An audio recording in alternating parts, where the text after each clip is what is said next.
This is the Conservative Crusader. Hello and welcome. This is the Conservative Crusader. Thank you for being here. Our guest today is an Ohio conservative popular media figure, a firebrand, some would say, political analyst, and the president of the Opportunity Ohio group. He may also be the first person to declare his candidacy for governor of Ohio in 2026. Matt Mayer is his name. His website is ohiomatt.com. Mr. Mayer, welcome to the show today. How are you today, sir?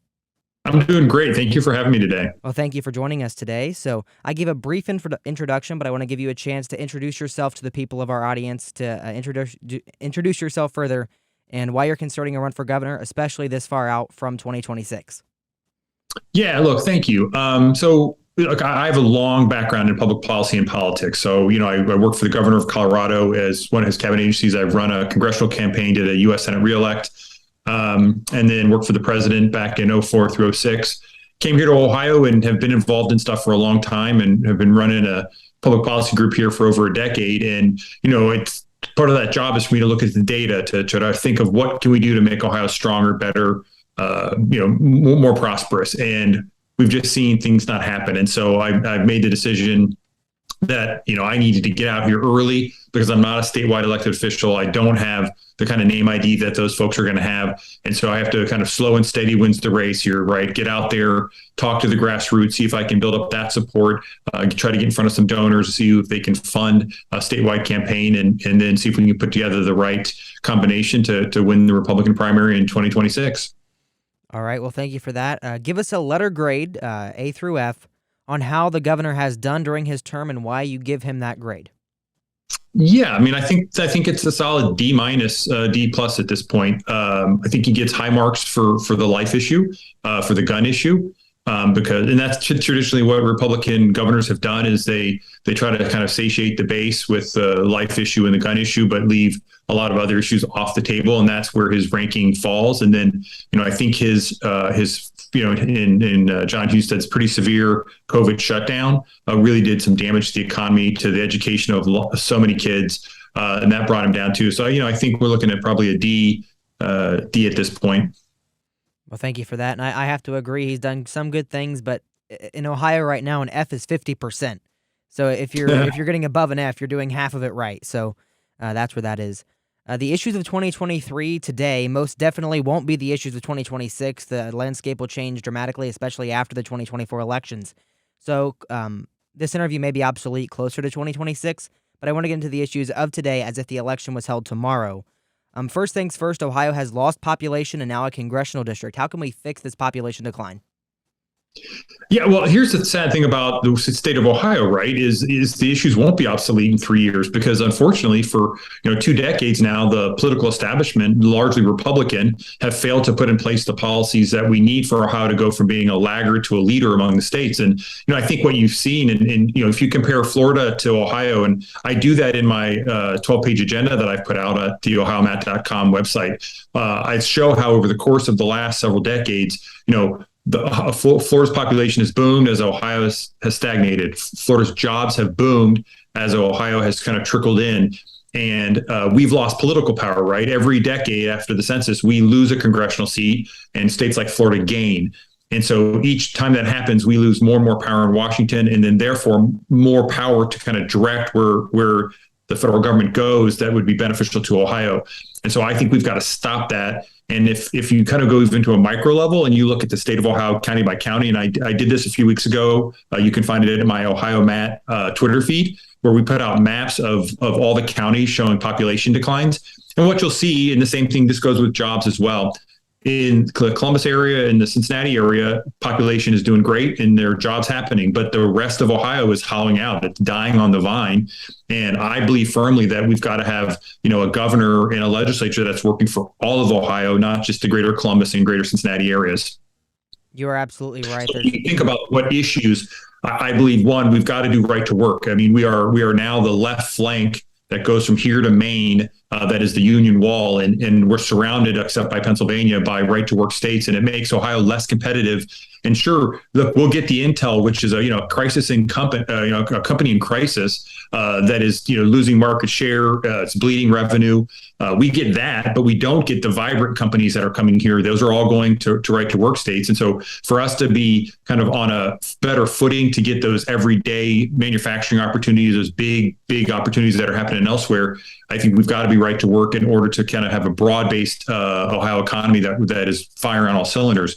We've got to have more aggressive regulatory reform that really kind of creates the better environment. This idea that we can just use Jobs Ohio to throw billions of dollars at companies to come here, essentially bribe them to come here, and usually to the Columbus area, isn't going to work. We need broad-based reform all across Ohio so that those places that are hollowing out, those counties, the 80 counties that are hollowing out and that are losing jobs, get more of the opportunities that are happening across the country, so that we have a place that's vibrant, not just a locality here and there across a massive state that's vibrant.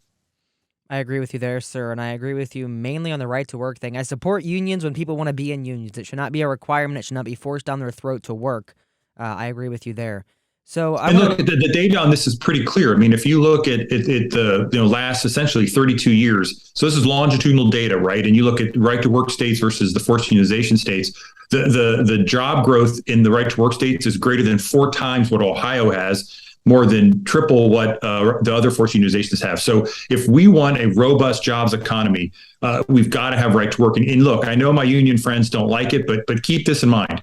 If we have a vibrant economy that's creating a lot of jobs across Ohio, that creates greater competition. That actually gives more power to their union representatives to be able to bargain more aggressively for them to get better wages and benefits. If you have a kind of pretty weak economy like Ohio has, there's no competition for workers. So that way the employer knows they don't have to do much to keep those workers, because those workers have nowhere else to go. So the more vibrant jobs economy we have, and that comes with right to work, massive regulatory reform, the better the union will be to be able to negotiate better benefits and packages for its members. So, I think hopefully we can convince the rank and file union folks that right to work is actually going to be a benefit to them, not the boogeyman that their big labor likes to try to paint it as.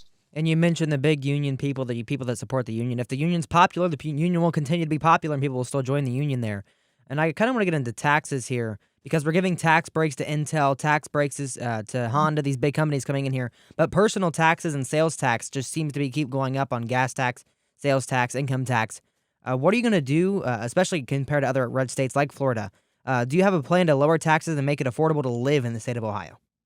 Yeah, there are 2 big areas that we're going to tackle. Number one is we're going to get rid of the state income tax. If our elected officials had restrained spending to population growth plus inflation over the last 20 years, the spending levels today would be low enough where we could have gotten rid of the personal income tax, which would make Ohio one of the 10th state in the country and far more competitive than it is. But we didn't. We kept increasing spending. John Kasich's Medicaid expansion blew the bank. That's now swallowing 50% of all state spending every year.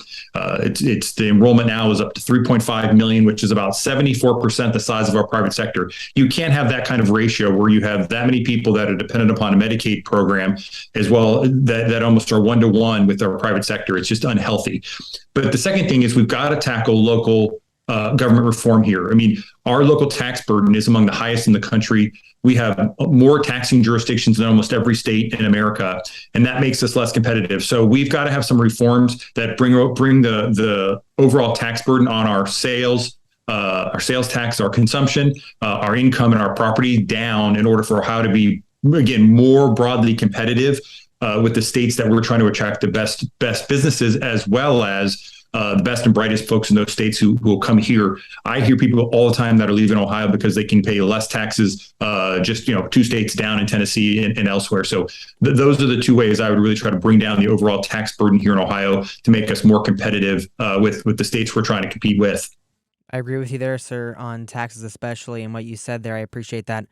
So this is just a quick issue that a lot of people who listen to the show are very advocates for medical freedom and not forced vaccination, not forced treatment. Where do you stand on the current House Bill 248 in the Ohio House now in medical freedom overall? Yeah, look, I think we need to have, those decisions being made by parents and their doctors. And that's really important because, what we're talking about here is, especially now that in this COVID era, right, where we're forcing folks to get vaccinated when we actually don't have all the data on the vaccinations, the long-term issues with that. There are other places where we have long-term data that we know the vaccines are safe, it's good for us to as a population have those vaccines. Polio is a great example, right? That was one of the good, positive ones that rolled out. But we've got to be more careful here as we proceed into this kind of COVID world that we're in. And I think the more freedom we have there, the better. I agree with you completely there, sir. So I want to hop into election integrity. Frank LaRose, who's possible to either run for the U.S. Senate in 2024 or this very seat in 2026, has promoted this bill. Mike DeWine has signed it. They call it an election integrity bill, requiring a photo ID to vote, although that ID can be expired or with a different address at the same time. It can be expired, out of date, have an address different from where you're registered to vote. Do you think this is acceptable and good enough to be considered a safe election in Ohio?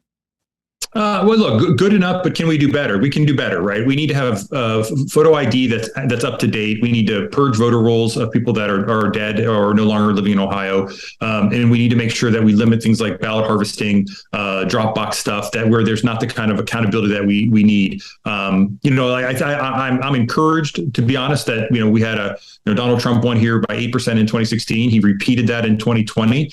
I think that another good sign is when you saw that last primary that Blystone and Renacci together held DeWine Houston under 50% as incumbents. That tells me that we've got pretty good voter rolls, pretty good system in place. But can we do better? You bet. And so let's do better where we can. Completely agree with you there. So I want to get into the Ohio House at first because you'll have to work very closely with him as governor. We saw a coup of the Ohio speakership where moderate rhinos, 22 of them, teamed up with the Democrats who are in a super minority to steal the speakership with someone moderate and has promised things to the left.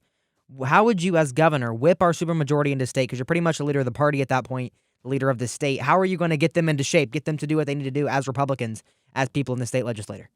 Yeah, look, I mean, I'm deeply troubled by the fact that essentially Mike DeWine and John Hughes have been AWOL on this issue. I mean, we have a supermajority in our House and Senate. This state, though, is run like it has a one-seat majority in both of those chambers, on the verge of losing every year, and it's been that way for a long time. So we have no courage, we have no spine, and the idea that we have a speaker who's elected by Democrats rather than by a majority of Republicans is just odd to me. It's not the way the system should work.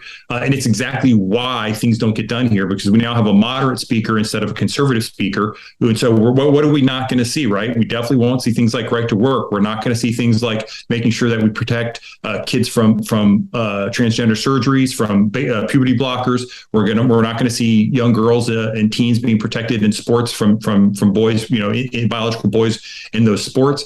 We're not going to see universal school choice where all state funding follows the pupil, all the things that I plan on doing. So, the big question is, how do I do that? Well, look, man, I'm not coming to Columbus to make friends and to have my finger to the wind to see if I can win the popularity contest. We got to get some stuff done in the state, and it's going to be tough.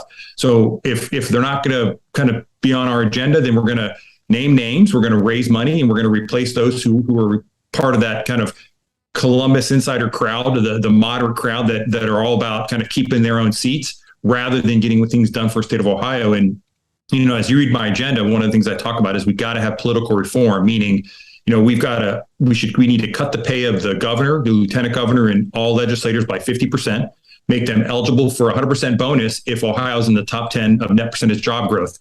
For too long, they're getting paid in full while our economy's in the dump, right? And if it's pay performance is good for teachers in the classroom, as Republicans we've long said, then it should be good for legislators, the governor, lieutenant governor. We've got to get rid of term limits and put on a time limit. They've all figured out how to play musical chairs, bumping back and forth between the House and Senate, or, they sit at the statewide office and they all cut a deal on who's going to run for which statewide office this time and hold it for the next 8 years. And so we've got these folks who've just been around too long, and that keeps fresh blood and fresh ideas out of the system. So I want a 20-year time limit, which means if you get elected to the legislature or statewide office, your clock starts ticking. And when 20 years is up, you're out. You can't run for anything else in the legislature or statewide. You're done. And I think that'll kind of create some new blood in the system. And then we've got to get them off of this dole system, right? Have them get healthcare from their private sector jobs or from the exchange, like the average Ohioans. get them off the defined benefit pension system and onto a 401k so they don't get locked into figuring out how that they can keep clocking time in the system so they get a big old generous government pension. And I think that will help wash away some of the kind of garbage that's in the stables, to clean the Augean stables like Hercules did in his 12 labors, if you want to go Greek on that. So I just think we've got to figure out a way to clean the system, and I plan on cleaning it aggressively because it's not working. I mean, it hasn't worked. We've got too many Ohioans that aren't doing as much as they can and aren't seeing prosperity that they should see, and that's got to change. And I just want to say really quick, one of the critiques I get on this program is that I say I agree with my guests too much. But what you're saying right now is everything I've tried to verbalize over the past 3 years on this program. So I just want to thank you for that, and I completely agree with everything you're saying here today. So I can get an amen, right? Yes, sir. If I get emails saying, well, you agree with your guest too much, I agree with what he's saying. I'm going to say that. So I want to. Well, this is common sense stuff. I mean, look, I know a lot of people are like, "Oh, this is conservative, this is liberal, this is progressive." Like this is all common sense stuff. I mean, if you read the 12-page agenda I put out, which is, I believe that voters should know what I'm going to do, and that I have it on paper. Where I'm not going to show up at some group and say I'll do something and then not intend to do it because it's not written down, right? I wrote it down, so if it's written down, I'm going to do it or die trying. And I think that that's important, right? But some of that stuff, it's not left or right. It's just common sense. Let's get some reforms done because we got to fix this state, and it's going to benefit all Ohioans, not just the business class, the worker class, right? This group or that group. It's going to benefit the entire state, and we're going to hopefully get the state back on a footing that we're a leader, not a laggard. I mean, look, you got to remember, 100 years ago, this was the state of 8 presidents. We had Firestone, we had Rockefeller, we had Kettering. I mean, this state was the state that was firing America's economy. Now, what are we, right? We're an afterthought, and I'll be damned if we're going to continue to be an afterthought as long as a 5th generation Ohioan, I'm raising the 6th generation. We've got to make this state a place where people want to come and stay. Absolutely right, sir. I want to mention here really quick redistricting. We already talked about congressional districts. If you win your first term in 2026 and you get reelected in 2030, there's a new census, there's a new map drawing process, and you have a seat on that as the governor. Win a second term, you have a seat on the commission. How would you craft these maps to be constitutional, fair, and represent Ohio voters as that position of redistricting? Because it's very important. People seem to ignore it, but redistricting is a very important position. Yeah, great question. Look, and here's the deal, right? The last thing I did as a lawyer, because I'm a reform lawyer, you can't call me a lawyer now, and if you do, I'll get angry. I don't like lawyers, frankly. But the last thing I did when I was a lawyer over 20 years ago was I represented Colorado's Secretary of State, Danetta Davidson, in Colorado's redistricting battle, because they gained the seat that Ohio lost. And so 19 plaintiffs sued the Secretary of State to try to adopt their map, and I was deeply involved in that. So I've been through this process before. And what I will say is, number one, we got to get proactive and really have a legal position ready to go to keep Mark Elias and his henchmen out of the state or from winning any type of legroom here, and Eric Holder to boot, right?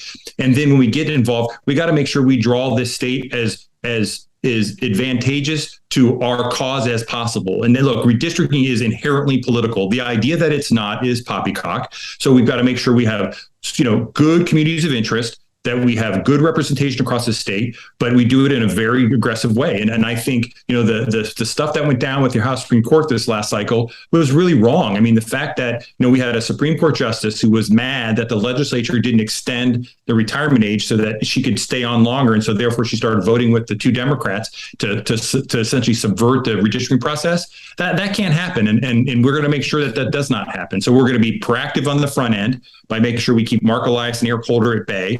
And then we're going to make sure we get aggressive with how we draw this and get Ohio in the right position so we have the strongest redistricting results that we can possibly get come 2030. And Mike DeWine has not stood up on this issue at all. He just kind of, okay, we'll listen, Maureen, we'll redraw them. No, fight the back, go out all the way you have to go if it gets to that point. But we have a pretty solid on the court, so.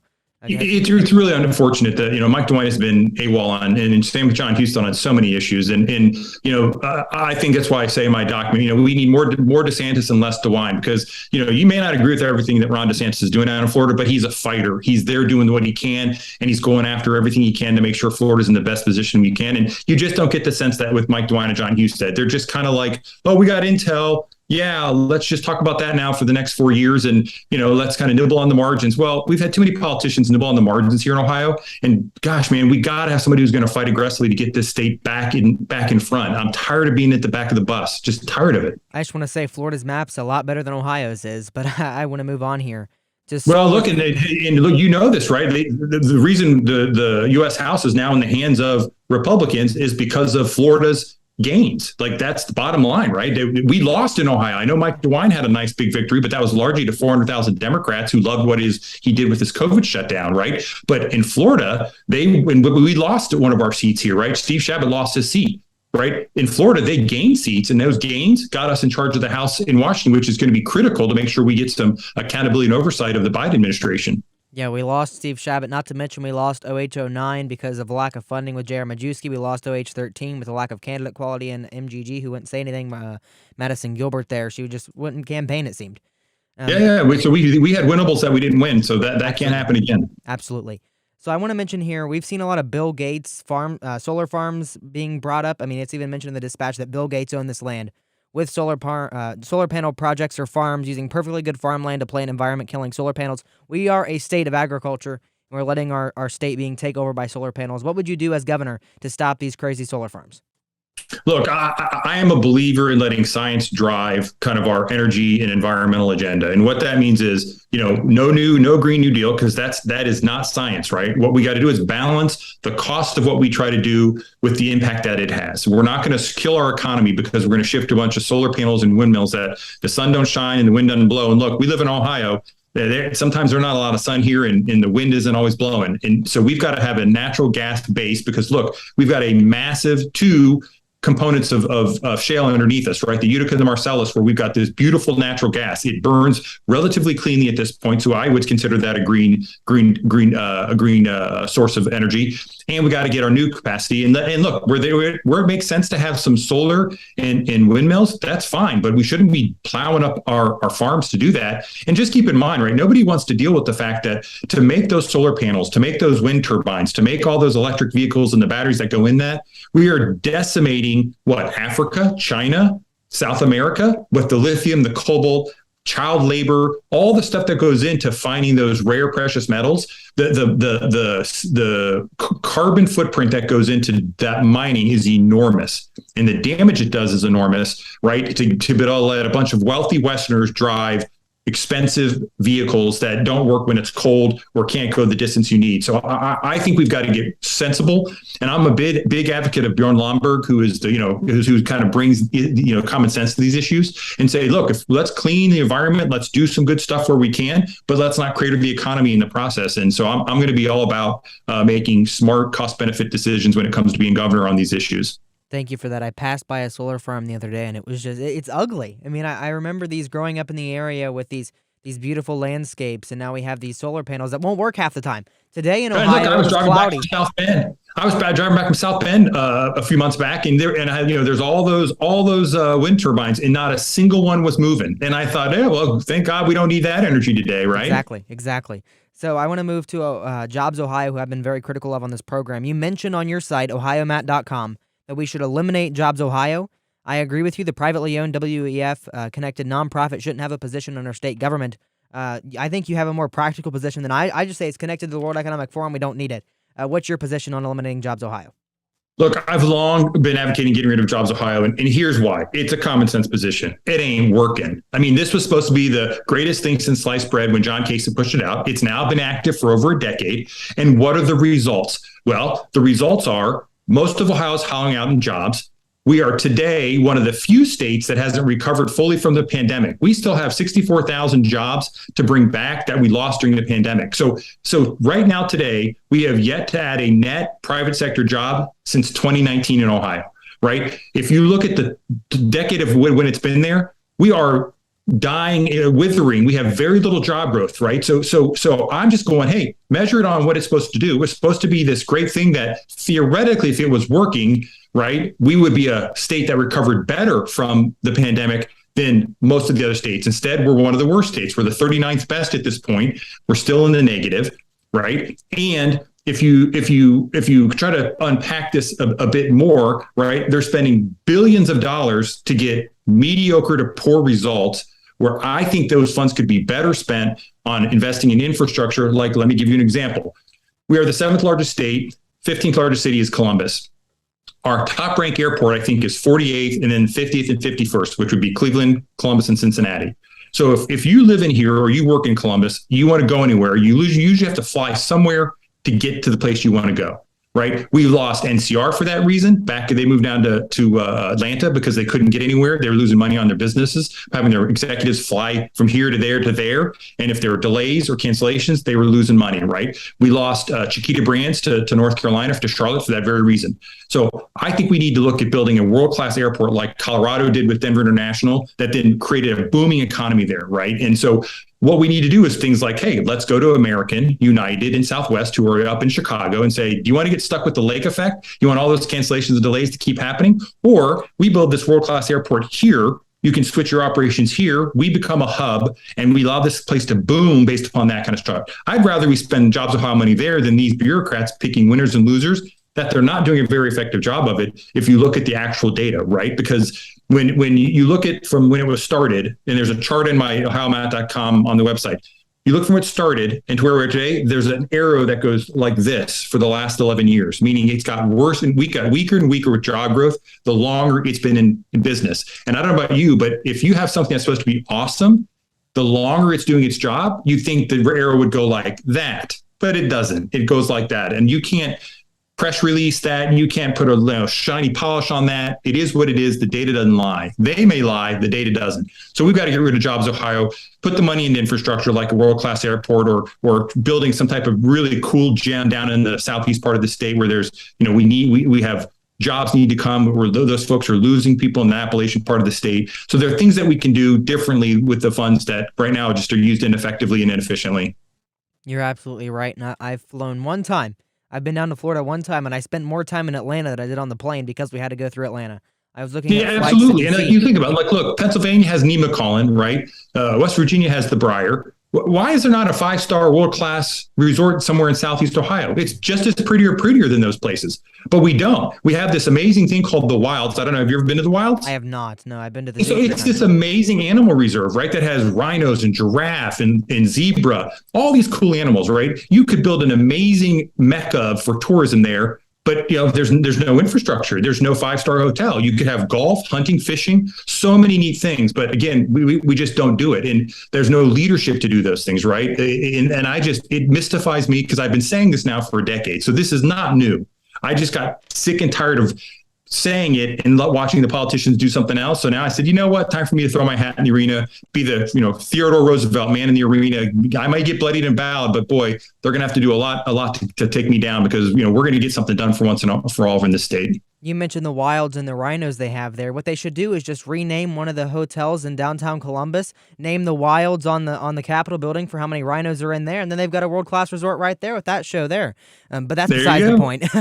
I want to talk about woke education lately because we've seen a crazy amount of action on the State Board of Education. The governor appoints a lot of positions to that board. Woke education, as well as drag queen shows for minors, have been a hot topic in conservative politics lately. Where do you stand when it comes to CRT and other wokeness in our schools, teachers' unions, and children being allowed to attend drag queen shows as well as mutate themselves? Yeah, look, we're not going to have any of that funny business going on when I'm governor. I mean, the reality is school should be about education. Education should be about reading, writing, math, science. And I don't even know why would a transgender person or a drag show, why would they even want to go perform in front of kids? I mean, come on, right? So let's get woke at education. Let's get wokeness out of education. Let's get liberal politics out of education so our kids can spend a quality time, those 7.5 hours a day, learning about the things they need to learn so they can be competitive as ever once they get through our K-12 system into our higher ed system. So yeah, we've got to get back to the basic and the fundamentals, which again, common sense. This is not right, left. This is just common sense. So can we get back to common sense in our classrooms? One more thing on that. I didn't mention this before, but what are your thoughts on school choice and that backpack bill currently in the Ohio House that's been kind of stalled? Yeah, look, I say this, pretty clearly in my agenda that's on the ohiomat.com website. I am all about 100% of state funding should follow the kid wherever that kid goes. If they go to a public school of their choice, that's fine. If they go to a parochial school, a private school, they want a homeschool, every state dollar should follow the kid. We should have universal money following the kid at this point. The idea that the money should go to the school district and they can use it how they want, that needs to end because that'll force competition and improvement. So everybody does better than what they're doing today because we've got too many school districts that are failing our kids. And we, especially post-COVID the Husted DeWine shutdown that we've got to catch up, and we're not going to catch up under the status quo. Absolutely, absolutely. I agree 100%. So now we have to move. You have a lot of good ideas. I agree with a lot of what you say. We have to move to the electability part of it. If the Attorney General, who I've heard might run, Dave Yost runs, the Lieutenant Governor has mentioned his plans to run. If Frank LaRose was to wait until, not to run for Senate, but actually run for governor in 2026, if any of those were to hop into the race, they're all in cahoots with each other. They're not going to hop in together. How are you going to win against someone who's been elected to statewide office with that statewide ID in that powerful of a position? Well, look, that's part of the reason why I got in so early, right? Because this is kind of the slow and steady wins the race. Early word gets the worm, right? Like, I've got to build that ID, and I've got to build that infrastructure across the state by meeting with the grassroots in all 88 counties, by being able to raise the funds to compete. I do think at least two of those folks are going to get in the race. I mean, Dave Yost is 66 years old. He can't wait much longer if he's going to run for governor. John Husted has been dying to run for governor forever. I think Frank will run for the Senate, but if he jumps in, the more the merrier, in my opinion, because here's the deal. And this is the way it works, right? They're going to get the establishment vote. I'm going to get the base vote. And I believe what you saw from this last primary, where Mike DeWine and John Husted only got 47% of the vote, and Jim Renacci and Blystone got actually more of the vote. I feel like all I need is for those, two of those guys to get in, and I'm going to beat them because they're going to split their establishment vote, and I'm going to pick up, 35, 38% and win it with a plurality. And that gets me into the beyond the Republican primary. And I think whoever wins the primary wins the general election. And one more thing on that. What if, I know Blystone, I don't think he can run again. I believe that was part of his penalty with the Ohio Election Commission. If Renacci, if someone that's supposed to be more grassroots hop into the race, what's your plan there?